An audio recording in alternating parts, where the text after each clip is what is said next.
Inner Voice, a heartfelt chat with Dr. Foojan. A reliable autism diagnosis can be made at 18 months.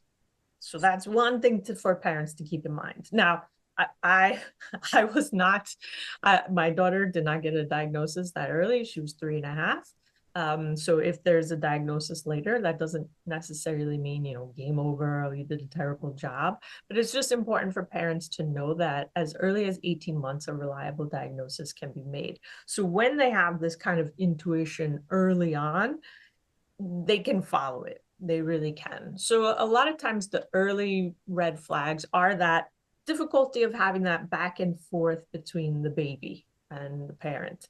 The baby smiles and you go, oh, go, go, go. And they just love it. And, they start interacting. They're not speaking, right? So it's too early for any of the speech red flags, but that ebb and the flow between just socializing with the parent and the baby is definitely a concern. And then also as the child starts to get a little bit older, like around 1 year, if you're calling them by name and they're not really interacting with you, that definitely is another solid. What if your emotional life didn't have to feel like a constant reaction or a constant recovery? Welcome to the International Awareness Integration Institute Virtual Clinic, a global online clinic offering psychotherapy, coaching, integrative well-being services, and mind-body practices, all in one place. At International Awareness Integration Institute, we don't just talk about change, we train it. Our work is guided by awareness integration theory, an evidence-based psychological and educational model designed to reduce anxiety and depression patterns, strengthen emotional regulation, and help you build a life that feels meaningful, steady, and fulfilling. Whether you're navigating stress, relationship strain, burnout, life transitions, trauma symptoms, or simply the feeling that you've outgrown your old life, you'll find a clear path forward here, supported by licensed professionals and expert practitioners. If you're ready to feel better, think clearer, and live fully, join the International Awareness Integration Institute Virtual Clinic today. Visit awarenessintegration.com and book your first session or join our membership. Introducing a powerful new update from the Foojan app. Now with flexible subscription plans to fit your journey monthly, quarterly, or yearly. Our new AI-driven onboarding customizes your path to feeling better, faster, and enjoy a refreshed experience with stunning 3D interactive videos. Update now. Empower your inner voice with Foojan. Download today. Listen up if you want to promote your personal growth and self-awareness. I found the Foojan app last month and I have been absolutely loving it. I personally have never learned guided meditation, but thanks to this app, I now have learned incredible tools for my own stress relief and emotional self-awareness. Not to mention, there are self-evaluation tools and professional coaching available to utilize however your journey to self-discovery takes you.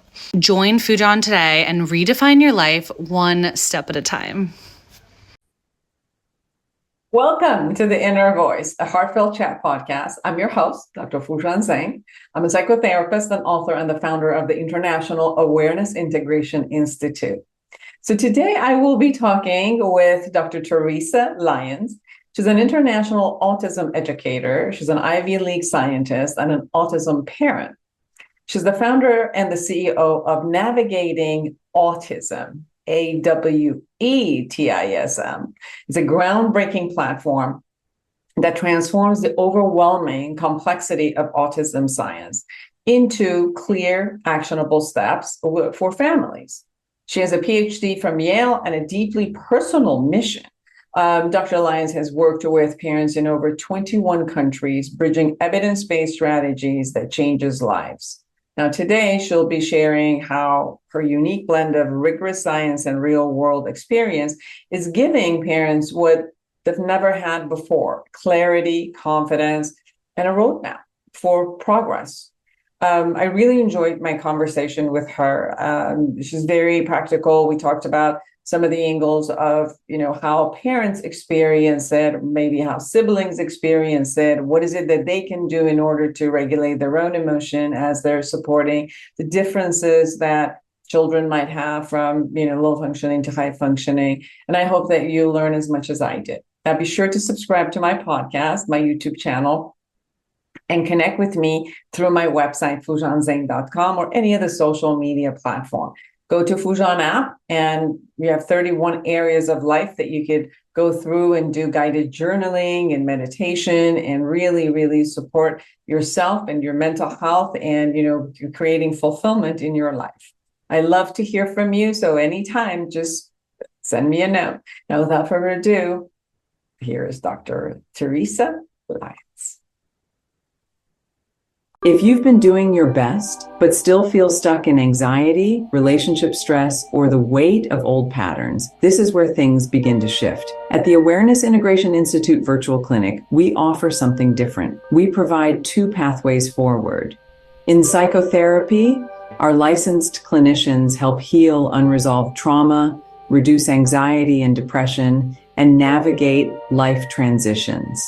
In coaching, our certified coaches help you build confidence, leadership, and relationship mastery, turning insight into decisive action. Both are guided by Dr. Foojan Zeyn's evidence-based awareness integration theory, a structured roadmap from awareness to integration to action. During our summit, save 25% on all services from March 22nd through 29th. Visit awarenessintegration.com to book your first session or request to be matched with the right provider. Now, sometimes the mind understands, but the body still holds the stress. That's why the International Awareness Integration Institute Virtual Clinic offers mind-body services that help you regulate your nervous system, restore calm, and return to yourself physically, emotionally, and mentally. Our reflective practices include guided mindfulness, breath work, yoga, and grounding exercises, and specifically curated to support emotional regulation and physiological calm. Our somatic integration practices are a refined body-led approach where healing begins with presence, working with breath, sensation, posture, and gentle movement so resilience becomes felt, not forced. And for those who want deeper whole person support, we offer functional well-being guidance, addressing the interplay between hormonal balance, digestion, sleep architecture, and lifestyle factors with a root cause holistic framework. This is not self-care as a luxury. This is self-regulation as a life skill and a pathway to fulfillment. Choose the support your body and life have been asking for. Visit awarenessintegration.com to join a weekly meditation, explore somatic healing, breathwork, yoga-inspired movement, or functional medicine services, and start feeling the difference. It is so nice to have you, Dr. Theresa Lyons, everyone. Welcome to the show. Thank you for having me. I'm excited to be here. I love to be able to speak about autism and spectrum. I've been a therapist also for about 32 years, and I've worked with parents, especially parents who sometimes are in not only in denial, but fear, let me say.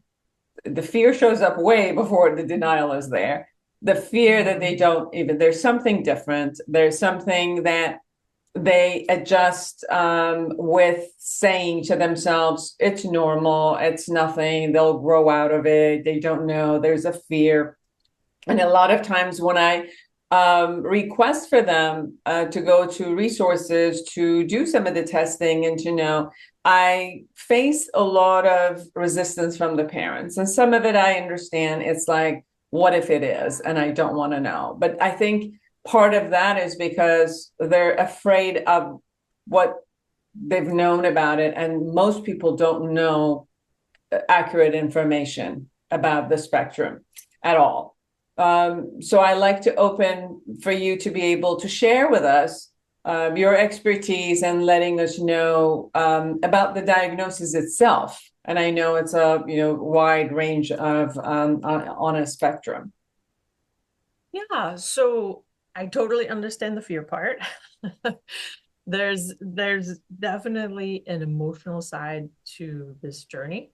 And Parents have fear, but then also they get told sometimes by doctors and specialists the same kind of thing where, well, let's just wait and see, or everybody grows differently, right? So sometimes you have that fear, but then you hear the same kind of thing from an expert, so it can kind of twist our intuition around.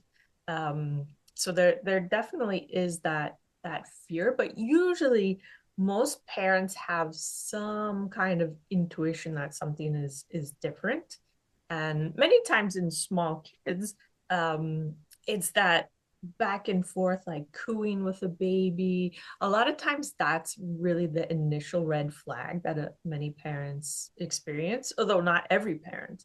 And that is also the difficulty with autism, right? So it doesn't look exactly the same. It's a spectrum. So different kids will have, different challenges, and not everybody has the same exact challenges. They don't all look alike. So it gets complex in the sense that it can be so different. So what should a parent look for, or have their antennas up that they would say, I really would like my child to be assessed? Sure. So a reliable autism diagnosis can be made at 18 months. So that's one thing for parents to keep in mind. Now, I I was not, my daughter did not get a diagnosis that early. She was 3.5. So if there's a diagnosis later, that doesn't necessarily mean, game over or you did a terrible job. But it's just important for parents to know that as early as 18 months, a reliable diagnosis can be made. So when they have this kind of intuition early on, they can follow it. They really can. So a lot of times the early red flags are that difficulty of having that back and forth between the baby and the parent. The baby smiles and you go, oh, go, go, go. And they just love it. And, they start interacting. They're not speaking, right? So it's too early for any of the speech red flags, but that ebb and the flow between just socializing with the parent and the baby is definitely a concern. And then also as the child starts to get a little bit older, like around 1 year, if you're calling them by name and they're not really interacting with you, that definitely is another solid red flag. Little kids love being called, right? And they're, so curious and interested. So when you don't see that, that definitely is, another red flag. And hopefully you're going to a good pediatrician who is, during these well baby visits, they're going to ask you to do maybe some type of handout or a checklist. And they're going to ask you different questions like this. So it's certainly important to take those questionnaires seriously and put thought into it. And then if there are any of those red flags that are brought up in that questionnaire, to not be afraid to have that conversation. And that is something that is hard, certainly. I mean, I went through it. Nobody wants their child to be diagnosed with anything. We want happy, healthy. That's what we want for kids. So it is a challenge to have that conversation, but the earlier you get it started, the earlier you can do things that actually make a profound difference. I was really excited to read on your website that 37% of children at one point, due to treatment, can become, let's say, diagnosis free of the autism, where I think part of the myth of this is that if you are diagnosed with this is a lifetime condition.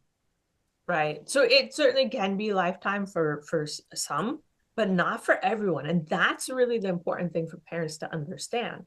Because if you know that, then autism doesn't seem necessarily so scary, right? It's certainly complicated and it involves a lot, right? But if you think, okay, there's nothing I can do, it only gets worse, it doesn't get better, right? Of course, who wants to who wants to have conversations about that? I certainly understand denial of a situation that's only going to get worse, but that's not the scientific truth. So a lot of times this myth of autism only getting worse and it's lifelong and there's nothing you can do, that gets just just ingrained in what we think autism is. And then it really prevents parents from taking action that can really have a meaningful change in their child's life. I've watched and a lot of the kids that I've seen, the parents, when they have had appropriate behavioral interventions and long-term interventions, that they're very functional. So even if the diagnosis still exists, it's somewhere in the background that they've learned exactly how to operate. I even remember one teen where the assessment was done when he was 12 years of age. And because he was a high functioning on many, many layers, the parents just accepted that he was a little bit different, but like he was a genius. So they kept thinking it was part of being the genius part. And then as the child became more social or needed to be more social in junior high, it became much more apparent that this isn't just, a little bit of a difference, but there was a lot more difference. And then when I asked them to go ahead and assess, and they did see that, yes, their child was in the spectrum, and they started with a behavioral, within almost 2 to 3 years, a lot of the social, let's say, incapabilities were being learned and exercised and really experimented. So you could see that he was way more ahead of where he could have been. So you could see that these behavioral angles can really, really support someone to be closer to a norm of social when they get to learn. Can you share a little bit about what those effects are? So there is behavioral interventions that can certainly teach someone social interactions. ABA is the standard. Many parents don't like that for older teens because ABA, their approach is more from memorization, right? So you might break a social situation down into small parts, and then you just, in many ways, memorize that. So you might memorize facial expressions and then try it and match a facial expression to what you think it is and have conversations. So that can be helpful, but sometimes then other people say, oh, that person is very robotic, right? And so there are different interventions that approach things more from that natural motivation of, okay, you want to have a social conversation, what would be appropriate to ask them, right? So it's not a one-sided conversation of me just talking about my own interest and not involving the other person. So there's different things like PRT, which is pivotal response, that really teaches kids to ask those what, when, where, why, how, who, right? And that helps with the conversation back and forth, right? Someone is talking about their topic. Sometimes you don't really know what to say. Okay, so tell me more about that. Why did you do that? What happened, right? So you can learn some of that social aspect just by learning to ask questions. But then there's also a large health component to it. So there are some kids who have different gut infections that impact sleep, right? That then impact socialization, right? We all know when we don't sleep, it's a brutal day the next day. So it's hard to be charming. It's hard to be social and to be interested in naturally doing that. And there's, different vitamin deficiencies. There's different auto antibodies that are being found. So there's a huge immune component to autism as well. So more and more as people study autism from the sense of, okay, let's really understand what it is, instead of just saying, oh, okay, it's lifelong, I give up, can't do anything, then that provides more clarity on what the focus should be for that particular person with autism. And that's really the key, is to really get very specific for your child and see what do they need and not try to just do what everybody else has done. So what you're also saying, as I'm hearing you, this isn't just a neurological condition, that it can be, it can actually have different factors into it. Correct. Yeah. And not the same for everybody. But that is certainly 100% true.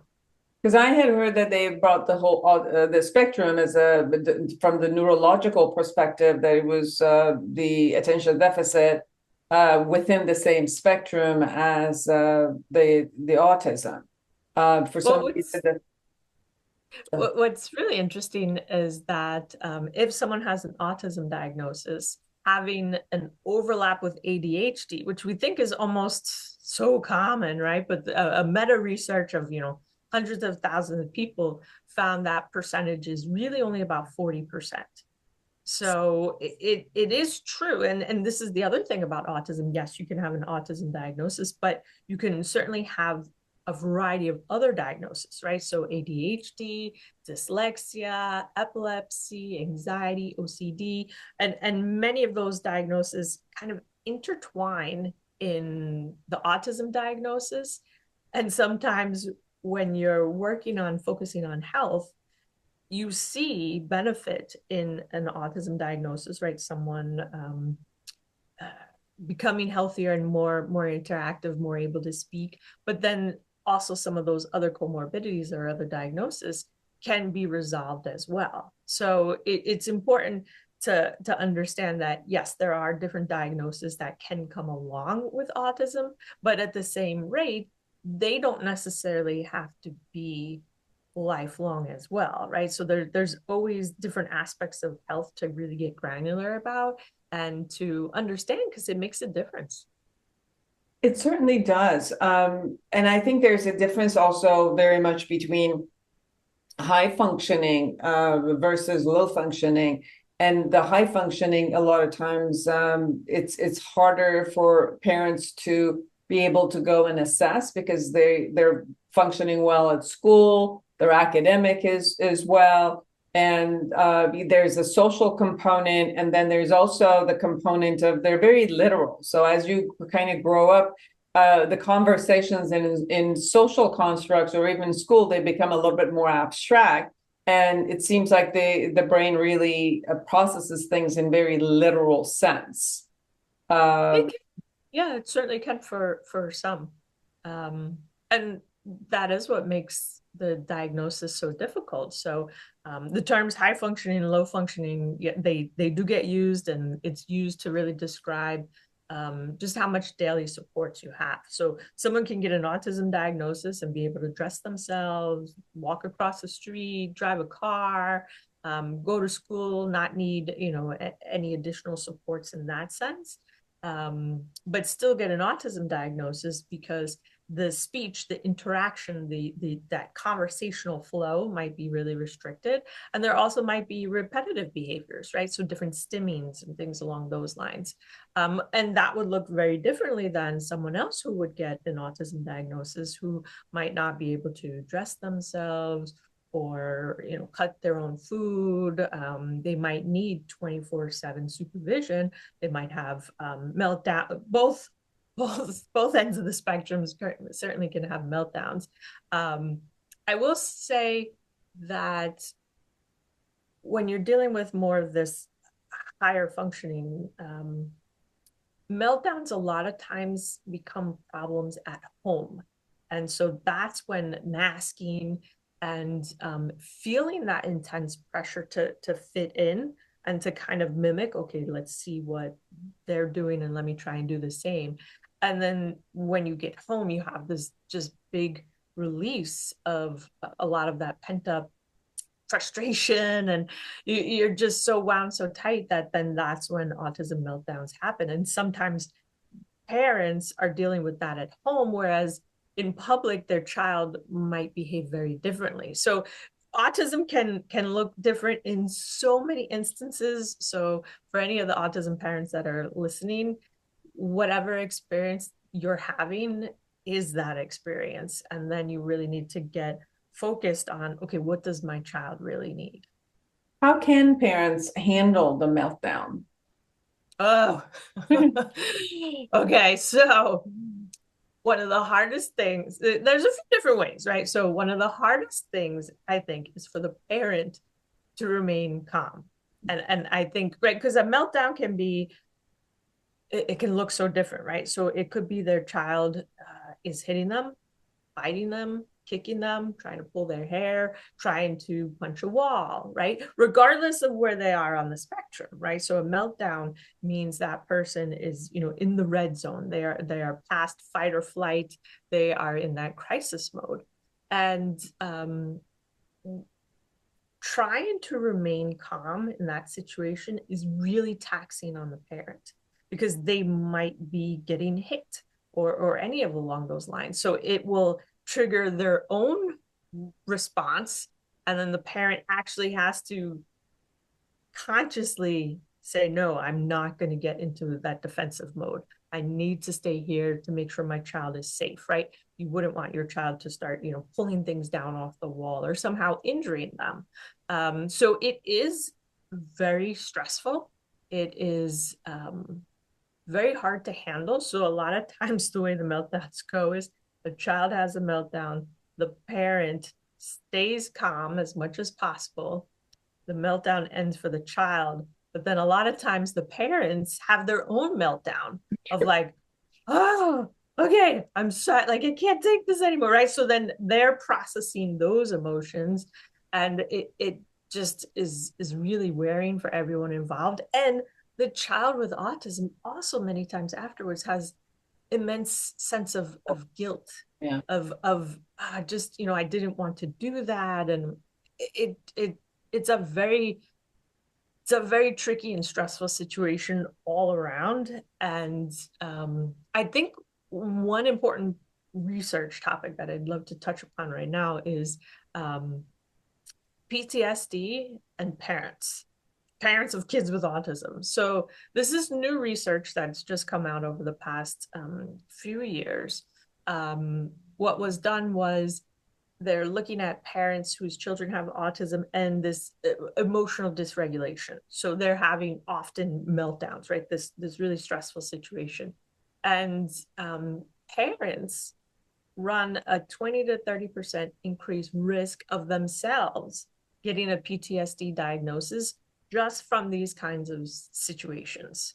So it's really important for parents to understand that this is a real situation that has long-term impacts on their own health, not only the health of their child.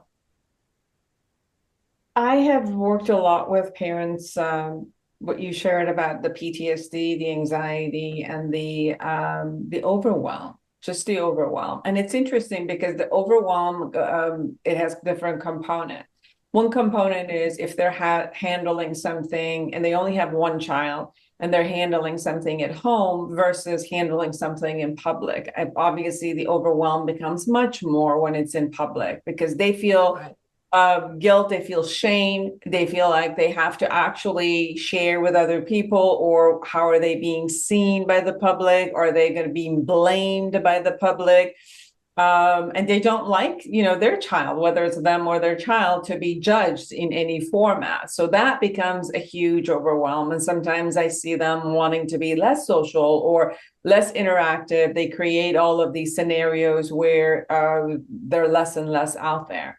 On the other side, I've also seen parents who they go through all of this, but then they come to a place which says, I need to treat my child with a lot of respect and dignity, regardless of what's happening outside. So you see them even in the outside world, if something's happening, instead of them looking at, oh my God, what's happening, with the people around me, that I focus only to my child, be caring, be loving, and kind of like, calm down the stress as soon as possible.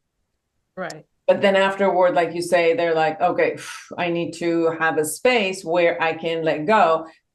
If they have multiple children, they don't always have that space, because by the time they're attending to one child and the other children are kind of staying in the background, and then it's like, okay, now it's our turn to get the attention. So by the time, the parent is complete with taking care of the child who does have the diagnosis, now they don't have a space where they can actually do a self-care. And this is part of the overwhelm. And I love for you to share about that, but just to piggyback on that, also what happens with the children, of this family, other children who are not a part of the spectrum, and they also kind of become caretakers with their family, with their parent for the child. And I've seen both sides. One is beautiful; they become so loving, all of that. And another group will become they'll have their PTSD on their own too. Yeah, autism can really complicate the family dynamics, and it's hard when one child needs so much attention. Then how do you make sure the others get attention as well? And again, that comes from being conscious as a parent of, okay, what is important to this child? And this is a conversation you can have with children as they grow up, and change it to make it be age appropriate, right? But if maybe one child is on a sports team, okay, is it really important for me to go to, your game? And okay, yes, it is. And let me try and arrange childcare so that I can be present in your game. Or sometimes there are parents who never are able to go at the same time to the other child's sporting events, just because one always stays back with that child and allows the other parent to go and be present. So there's a lot of maneuvering, there's a lot of conversations that really need to happen so that there isn't that anger and resentment that builds up, and it certainly can. And there's so much with autism that it makes it even harder to have these conversations, because you have to take a step back and think and say, all right, is my other child, are they feeling loved, and are they getting the childhood that we want them to have? How does this happen? And again, the child with autism, they might feel very guilty about having to need so much attention that might not be what they want at all. So there's a lot of emotions that certainly go on. I would like to definitely talk about a clinical trial that was done very recently. It was on 7 parents. It was 5 moms and 2 dads. So it's important to understand that PTSD can happen either to mom or dad. And so these 7 parents had the PTSD diagnosis from raising a child with autism and emotional dysregulation. And they did about 5 to 7 EMDR sessions, and their PTSD diagnosis no longer remained. And then the researchers were able to show that in some of those instances, the child with autism who did not do any EMDR or anything like that, they became more regulated because the parent became more regulated and reclaimed that calm nervous system of their own. So it's one thing to think about, okay, yes, we don't want a PTSD diagnosis as a parent, but it's important to understand how we radiate things and our other kids feel it, and our spouse feel it.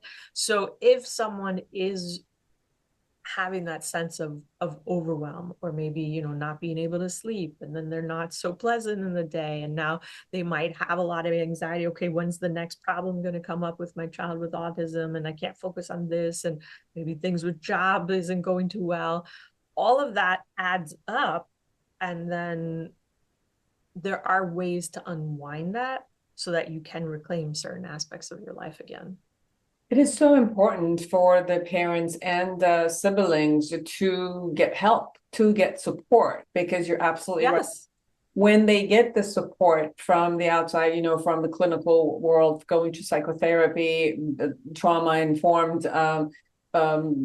such as therapy, such as EMDR, it's very, very helpful because of, like you said, how do they regulate themselves, and how do they socialize and come back and relate to their child or their sibling, which makes the dynamic of the household much more pleasant and loving versus, always being hyper vigilant about, oh, now what, and what's going to happen, which is create, more of a havoc for the person who's going through it and everyone else. Another component that I've watched with siblings of siblings of a child or who has become an adult and they were a little bit more on the low functioning, then the responsibility then goes from the parent to the siblings because the parents are getting older. The person who has been diagnosed with autism is getting older also, but they're not necessarily functional where they can be living, on their own. They're not autonomous. They cannot necessarily create revenue for themselves, and somehow this responsibility then goes to the sibling, and usually there's one sibling that takes on the parental role, and not every sibling does. What are your thoughts about that in these kind of shift of roles from the parents to siblings as a person gets older? I've seen parents handle that in a variety of different ways. Some parents ask the sibling, is this something you want to do? And some say no. And some parents don't even ask. They say, I don't want you to have to be in this caretaker role. So it's just really important to have those conversations as a family, because you can't really know what someone is thinking and what they want to do or don't want to do. So really having that conversation, that closeness is really what is beneficial. And just because someone doesn't want to play that caregiver role doesn't mean there isn't an important role for them to take, right? So they might not be doing the actual delivery of the daily things, but there's different management. There's a lot of other things that need to be done. So you can certainly divvy up the roles in a variety of different ways. So it's a hard conversation to have.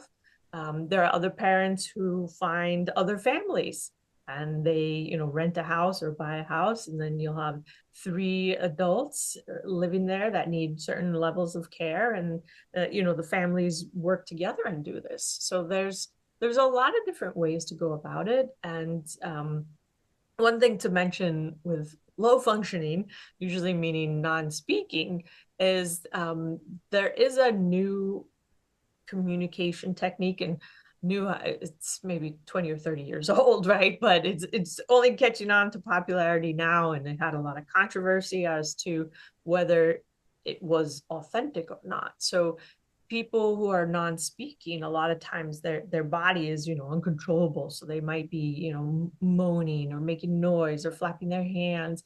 And historically people thought that went hand in hand with intellectual disability, and it really is starting to show that these people are not intellectually disabled. They are not able to communicate. So once they're given a way of being able to communicate, it opens up so much. And they'll say, you know what, I want to be called this. Stop calling, I don't want to call you mommy. You're not mommy. I'm 35 years old. I don't have a mommy. I have a mom, right? So there's so much that is changing in autism that is really giving people, regardless of where they are on the spectrum, more input into what it is they want to do with their life and how they want to live, and what their dreams are. So I think that's really important to keep in mind as well, is talking to the person with autism and making sure they have a reliable way of communicating. So true. I have one friend who, same thing, they never thought that that because their son could not talk, that they weren't sure about the intellectual capability. And then it was interesting by age around, they started with obviously teaching methods of communication in different angles. And then around 18 and 19 years of age, he was writing books. It was amazing in the conversations that were coming out from the books. And you started doing lectures, actually. Awesome. Yeah. It Yeah. was amazing. So you're absolutely right that the non-speaking sometimes are interpreted as intellectually not capable. Yeah. But those first 18 years were probably really, really difficult. So that's the other thing autism is very stressful in a variety of different ways, but it really teaches persistence and determination and figuring out. And that's really what I want parents to take away from this is everyone has different biology in this sense, in the different challenges with their body, right? So you just can't do the same thing for everybody, but it's really important to take a look at that person's health and say, all right, do they have optimal health? Let's start with some of the basics, like, conventional medicine, vitamin D, B12, calcium, hydration, right? So how's the potassium, the magnesium, so all of these basics that really get taken for granted. Many times when someone has autism, especially the older they are and the longer these deficits have been, it just makes so much on daily living challenging. But having some of them addressed can start to open up different avenues, and you see something totally different as a possibility for their life. One of the things that I've noticed with parents, and I strongly suggest for parents to work with their children or teen or young adult, if possible, to work toward autonomy. Because I think sometimes what happens is parents become such a caretaker, and it becomes easier. Let me just do it because it's easier, or you can't do it, so I'm just going to do it. And therefore, they're not necessarily gearing the person toward autonomy or gaining skills, because they just won't let them gain the skills because they assume they can't. And because they assume they can't and they won't create the opportunities for their child to be able to learn all of these skills optimally, to be able to be autonomous. So, for example, know which vitamins to take and when to take them and how to take them, learn how to cook for themselves, learn how to dress themselves and do their laundry or whatever it is, that is slowly but surely gets them to a place. And obviously, we're talking about a spectrum that possibly one part of the spectrum may not be able to do this at all. But most part of the spectrum, if you slowly but surely start teaching some mechanisms of them becoming autonomous, it really also boosts their self-esteem. So it really creates a confidence for them. And when they learn something, they get excited and they want to learn the next thing and the next thing. So the love of learning, the ability to know that I can do something by itself, also becomes a beautiful construct for their own identity. What are your thoughts about that? I 100% agree. I think it's important to have that partnership, that dialogue with your child as to, okay, where do you want to go in 5 years? Where do you see yourself? And how can we get there? And involving them so that it's not, a parent making them independent and having it be a terrible experience. There's such a beauty in teaching a child how to think about the world and how to create a dream, and then how do you come up with the goals and the steps. And I think that is something that many times is not thought about in autism in many ways, because historically the behavioral treatment for autism took that away and said, okay, we're going to just tell you whatever this big thing is that we want you to do. We're going to break it down into little steps. We're going to micromanage just about everything. We're going to make you do this repetitively over and over and over again. And a lot of times the love of learning stops, right? When anyone has to be so repetitive and just doing the same thing, point to red, point to red, point to red. I have to do that 10 times a day just to show maintenance of my skill, right? So there's certain approaches that meant well, but hasn't really evolved with the evolving understanding of what autism is, and really nurturing that sense of learning and love of learning is really important to maintain, but it can so easily be lost, especially if you're listening to experts that are giving you really outdated advice. Yes, because I've never worked necessarily with the people who were diagnosed with autism, but I, ran outpatient facilities for hospitalization with psychosis and bipolar and all of that. And, even working with psychosis, sometimes I saw the parents being so over caring, let's say, over taking care, not caring, but over taking care of someone, right? Caretaking, let's say, over caretaking. And the over caretaking would make the person non-functional, literally. And now they were 30 years of age, and the parents were becoming like, 70 or 60 and 70, no longer could do all of that. And now it's like the anxiety of what's going to happen with them when I'm no longer here. And we had to start this concept, when the person was almost 30. And I'm like, can we start this when they're a teenager, where they can begin learning some things? And it was interesting because as we start teaching someone who is non-functional in that sense and teach them these functionalities, and as long as their brain capacity could handle it, they would begin learning and they would love to do things on their own. Like it was a joy for them now to have a purpose, and it wasn't just, okay, I'm just going to get up and somebody's going to do that. And they were denied, like part of that was they needed to maintain medication, and because everything was based on somebody else giving it to them, they never took an ownership that for the rest of my life, I have to take this medication. How do I organize it in my life in order to do that? So, my push for autonomy as much as it's possible and making it possible has been one of the biggest, interest. And I've seen that also kind of talking to the parents who are diagnosed, their children are diagnosed, to keep bringing these things back also. And they tell me like, yes, this behaviorist comes in and does this, and I don't know how to, and like share with the behaviorist and share what you want. And maybe they can give you some clue of when the behaviorist is not there, what else can you do at home? What are some of your thoughts about those? How can parents become a little bit more engaged in these areas of creation of agency and autonomy? So there's an approach called relationship development intervention, and so this is a way that teaches kids with autism how to think dynamically about the world, and a lot of times that is what's missing. So for parents, that first step in teaching how to have your child think dynamically is them taking a step back and stop putting on their shoes, stop taking out their jacket, stop just automatically stepping in and doing it, because what they've done inadvertently and out of an abundance of love, right?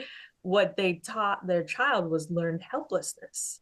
So that after a while, the child just starts to disengage. They don't even attempt anything because they know all I have to do is hesitate and someone will do it for me. And it's easier to do that. And like you've mentioned, then it kind of takes away some of the joy of life, right? So there are different therapeutic approaches. And that's why it's so important to understand, what is it that their child needs? Does their child really need to learn how to read clues from someone during a conversation? How do you understand that conversations can go in all different directions, right? And there's so much besides just ABA. And ABA, applied behavioral analysis, has its benefits. It certainly does on certain aspects of life that are more repetitive. It's absolutely great. So again, that's what makes autism so challenging. I can't just say ABA is terrible for everybody, you can't do it. No, it's great for certain situations. And then, there are other different therapeutic ways to teach education to a child with autism, but it really depends on what does that child need. And so that's really the way parents want to think about their child with autism, is what do they need? Let me get that first. What do they need? Like top 3. The child might need like 10.